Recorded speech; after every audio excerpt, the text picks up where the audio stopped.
Your Excellencies, would like to thank France and the Kingdom of Saudi Arabia for convening this very crucial conference. This is a moment of great significance, not only for the people of Palestine, not only for the people of Israel, but for all people who cherish the ideals of freedom and self-determination.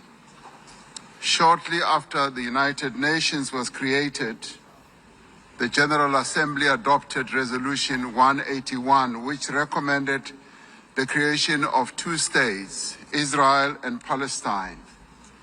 Immediately after the adoption of this resolution, only one state was created, the State of Israel, casting and ushering the Palestinians into a decades-long wilderness of statelessness, characterized by decades of occupation and now genocide.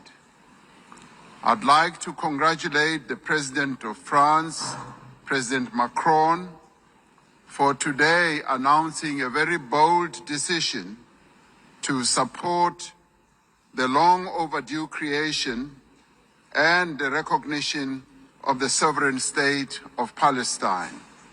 President Macron, I stand here to congratulate you and to congratulate others who have taken this step. South Africa reiterates its firm commitment to the creation of a contiguous Palestinian state existing peacefully side by side with the State of Israel along the 1967 borders with East Jerusalem as its capital.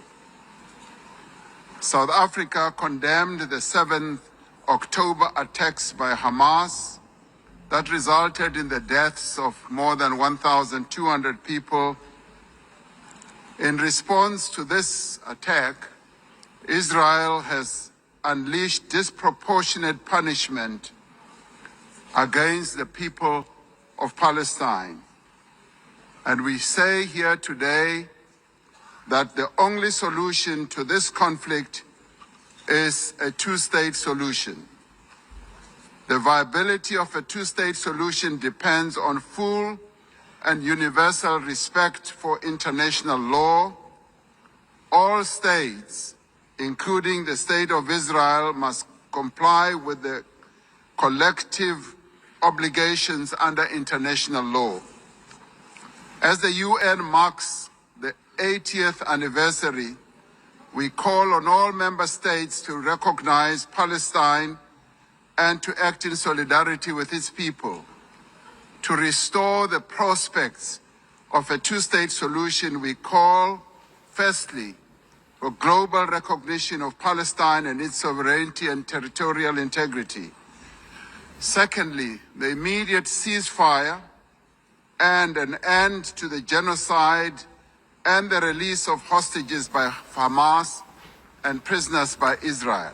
Thirdly, the full respect for international law, including the respect for UN resolutions and opinions and the decisions of the International Court of Justice. Fourthly, the removal of obstacles to the two-state solution, including a halt to illegal settlements and removal of the separation wall. Lastly, the restoration of the humanitarian aid and reconstruction of Gaza. This is a conflict that has gone on for almost as long as the United Nations has existed.